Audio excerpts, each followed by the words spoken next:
What up, Bio? Mr. Jones? Mr. Hajarian? Mr. Gann. We're all here. It's a triple. All right. So we're gonna end today our video lectures on the reproductive system, or both of them, because there's two, male and female.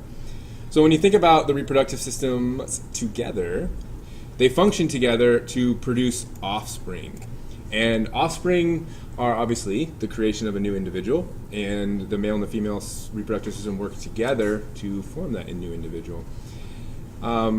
As far as after the formation of the new individual, the nurturing and developing of it takes place inside of the female reproductive system. Once the male releases the sperm, that's kind of the end of his job at that point, in a biological sense. He obviously has responsibilities. But some other things to keep in mind that we'll talk about are the important hormones that play a role in the male and female reproductive systems as well. So let's jump into the male reproductive system. Let's do it. So you have either gotten this in class or you're doing it for homework, but basically we're going to be coloring the male and female reproductive systems. Do make sure that you follow those directions as far as what colors to use for each one. All right, so let's take a look at some info here. Boom. Información. All right, so I will do this one. So the male reproductive system, some of the things that are really important in there is testes. They are our primary organs, and they develop in the abdominal pelvic cavity of the fetus, and they basically descend into the scrotal sac either right before or right after birth. They produce the male sex cells, known as sperm, and they also produce the male hormone testosterone. Okay? And scrotum is known as the sac that holds the testes in place. Nice. Sperm. Okay, so looking at just sperm cells specifically, sperm cells are consisted of three parts. There's the head that contains actual genetic material of sperm, as well as the midpiece is where in the mitochondria it actually generates all the energy, which is then used to propel the sperm through both the male reproductive system and the female reproductive system. The part that actually moves is the tail, or the flagellum, and like I said, it's actually what moves to propel it forward. So is it like this, or is it like that? It's actually like this, right? Is it? Yeah. It's kind of corkscrews. Or is it a combination of this? It's a corkscrew. Right. I was a corkscrewing. for sure. All right. So just a couple other internal organs that we call accessory organs that sort of help out in the role of producing sperm and semen for men. The epididymis is basically where the sperm first go after they're produced in the testes. It's where they mature. The vas deferens is the tube that it leads from the epididymis to the urethra, so it's kind of just like transporting the sperm away, and it will eventually lead to the urethra where it'll eventually leave the body. Then there's something called the seminal vesicle, which is a part of the reproductive system that produces a fluid that is rich in sugar and allows Mr. Gann was saying earlier, allows the mid-piece of the sperm to produce ATP so it can move. That's what the sugar here is what they use. Also, prostaglandins, which actually stimulate muscle contraction in the female to help push the sperm toward the egg. And then we call this seminal fluid. So all of this stuff here is seminal fluid. And again, this is released into the vas deferens just before ejaculation. So the sperm are going up, seminal vesicle releases the fluid, and they join together, and they make their way up the vas deferens. And this mixture is 60% of the volume of the semen that is ejaculated. Okay. So which one of these would be impacted if a male decides that he no longer wants to have children? Good question. The vas deferens, actually. So this can be tied off or clamped shut to prevent sperm from leaving the testes, and that would be called a vasectomy. A vasectomy. That makes sense. Yeah. Mm-hmm. It's permanent, though. It's not. I mean, I guess you can kind of reverse it, but it's pretty much permanent for the most part. All right. Okay. Prostate gland. Yep. And semen. All right, so the prostate gland, as you can see, I'm going to have Mr. Jones draw a little circle around it. I'm the pointer. You are the today. pointer, Okay. yes. Prostate gland, boom, right there. So it surrounds the urethra, it produces and secretes this milky alkaline, which means it's got a basic pH fluid into the urethra right before ejaculation. Okay, this fluid is going to protect the sperm in the acidic environment that it's about to go into, which is the vagina. And this fluid also makes up about 40% of semen. Semen, as we mentioned, it's an alkaline mixture, right? So it's got lots of different nutrients in there. It's got prostaglandins, and there's approximately 1.5 to 5 milliliters per ejaculate. Obviously, that depends on a lot of things. It could depend on genetics. It could depend on how many times the person has ejaculated. It decreases. In that day. It decreases as you go. And then the sperm count of about 40 to 250 million per milliliter. So that's a lot. Mm-hmm. And that also the range there depends also on genetics and kind of other factors. How, like, you know, if the lower end, this is sort of the normal range that you could expect to find. So, you know, if you're on the lower end, that doesn't necessarily mean anything negative. It just means that you're on the lower end. It's just variation there. And the prostate is also a place that is common for males to have cancer. Yep. So at a certain age, males go in and basically get it checked to make sure that it hasn't increased in size. All right. Okay, so now we're going to talk about some external accessory organs. The first one is the scrotum. Like Mr. H said before, the scrotum kind of just holds the testes away from the body. One weird fact is that the temperature is actually 1 degree below your normal body temperature. And it just serves as a way to protect them and to keep them the right temperature. The next external organ is the penis, which is composed of a few different parts. The shaft is the actual erectile tissue that surrounds the urethra that during erection will fill with blood, and it causes that erectile tissue to become stiff. The other part is the head, or the glands. It's the exit point for the urethra, which Mr. Jones will show Yep, there. and the urethra's right here. And this is the section, essentially it's where individuals who are circumcised will get surgically removed. It's that for individuals who are circumcised will have, it's essentially just a foreskin covering that the surgeons will remove at birth. You know, when I was a kid, I used to think that there was a bone inside the penis. And then I heard boner, I was like, yes, then I'm right. Yeah, no. Right. Boner is a misnomer. It's not true. There's just spongy tissue that fills with blood. It makes it hard. That's right. And then one other note is the scrotum it's actually able to move the testes up and down depending on the environment you're in. So if you jump in a really cold swimming pool, it's probably going to move them up closer to your body to keep that temperature maintained. Yep. And then lastly, the two functions are both to deliver sperm and for urination. Yeah. Let's see. Oh, one other thing I want to point out. As far as foreskin goes, some people have it, some people don't. It's not a...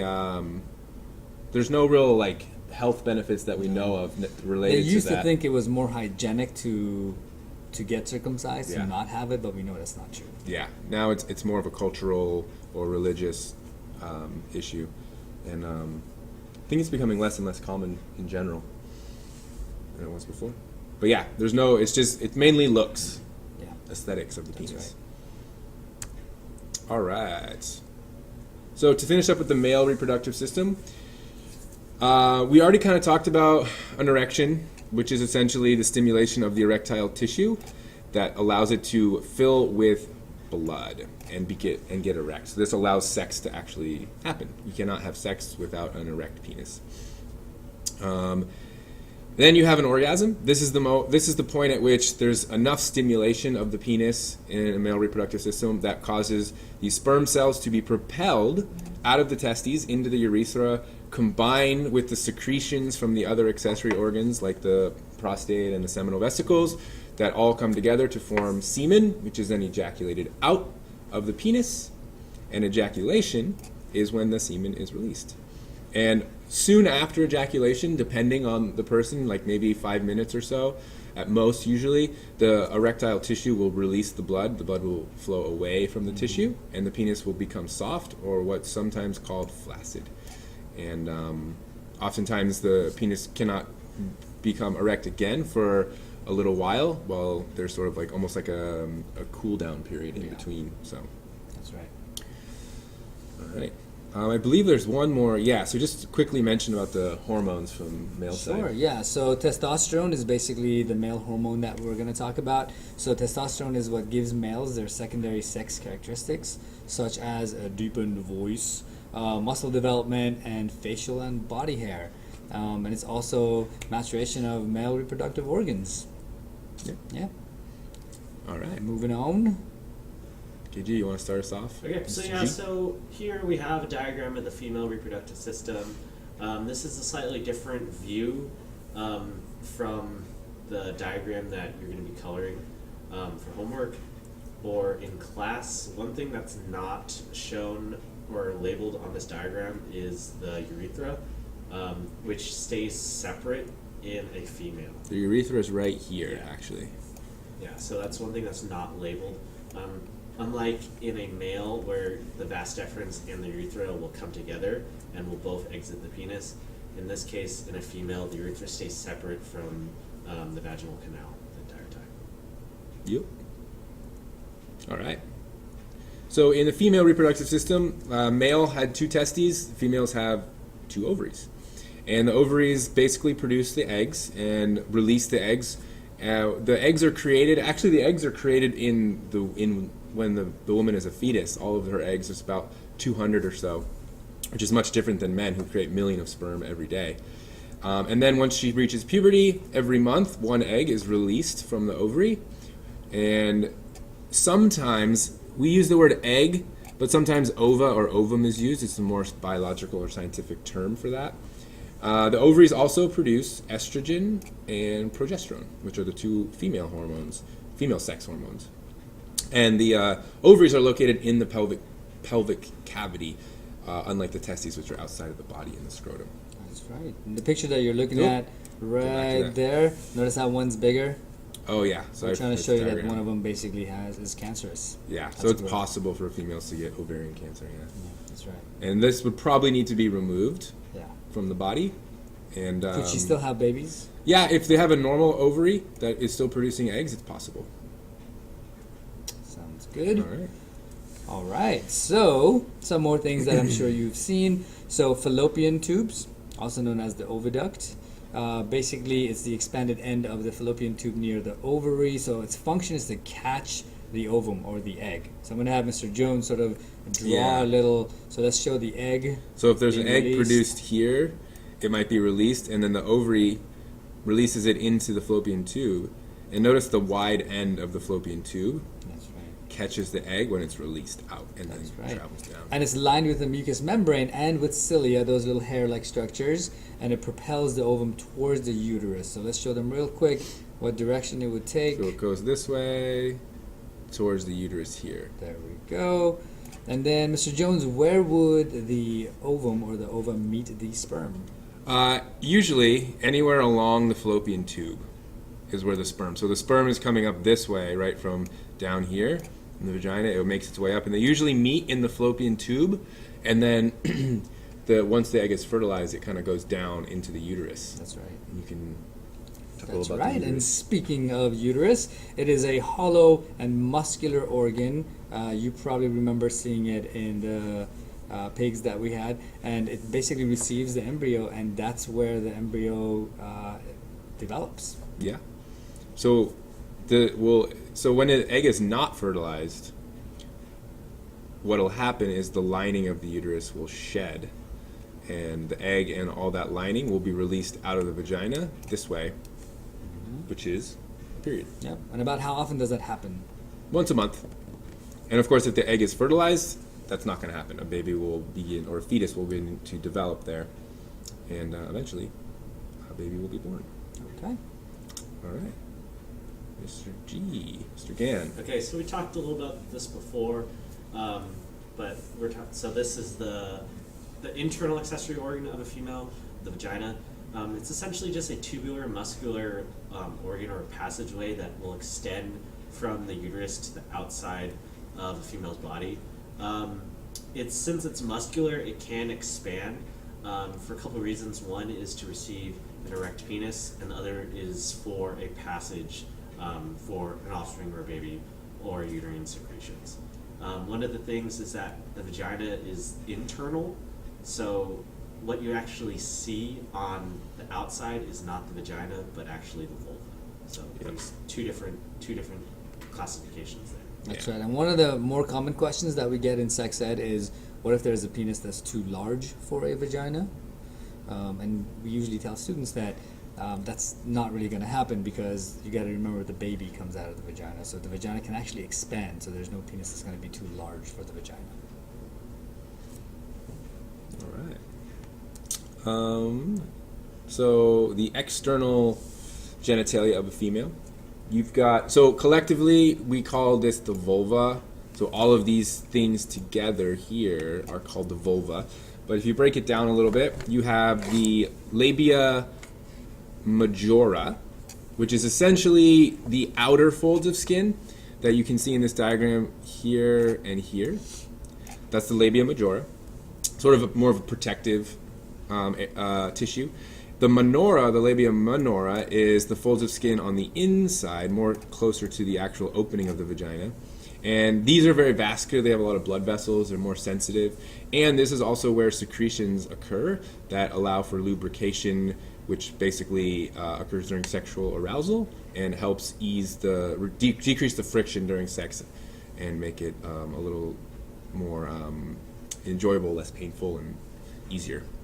And then finally, you have the clitoris, which is essentially a small, tiny organ or area at the top of the vulva, and its main function, or really its only function, is for stimulation and sensation, and creates the arousal, pleasure that the female experiences during sex. And if it's stimulated enough, a female can, of course, have an orgasm, just like a male can. And yeah. Yeah, good. Covered it. All right. Okay, so this one's basically about a female orgasm. So there's got to be some nervous stimulation. So as Mr. Jones mentioned, the clitoris becomes erect. However, it's not the same erect that we talk about when we talk about the penis. You may not actually even be able to see it. There is some lubrication that is secreted, and the vagina elongates. And it's elongating because it's sort of the assumption is there for the female body that there's going to be sperm that's going to be released there, so it's making it easier for the sperm to basically go to where it needs to go. And an orgasm is basically, like Mr. Jones mentioned, your clitoris or clitoris is being stimulated a lot. So the walls of the uterus and the fallopian tubes, they also contract to propel that sperm up the tubes. And it's basically, what's happening is your entire body is reacting to what's going on. So there's a part of your brain, your reward system, that's basically like, hey, good job for doing this, because you got to remember that we're wired to want to reproduce. Yeah, right? Evolution, obviously, is giving us a reward for procreating. That's like one of the goals of any individual, any species, to make more. So you get a little reward for that. That's why sex feels good, and that's why orgasms exist, is to create a reward system. And it happens in both males and females. All right. Okay. That's it. That's that. Thanks for watching, everybody. See you all in class. See you in class. High five. Triple high five. Boom. Oh, wait. All right. Oh, that was good. There we go. All right. See you, everyone. So smooth.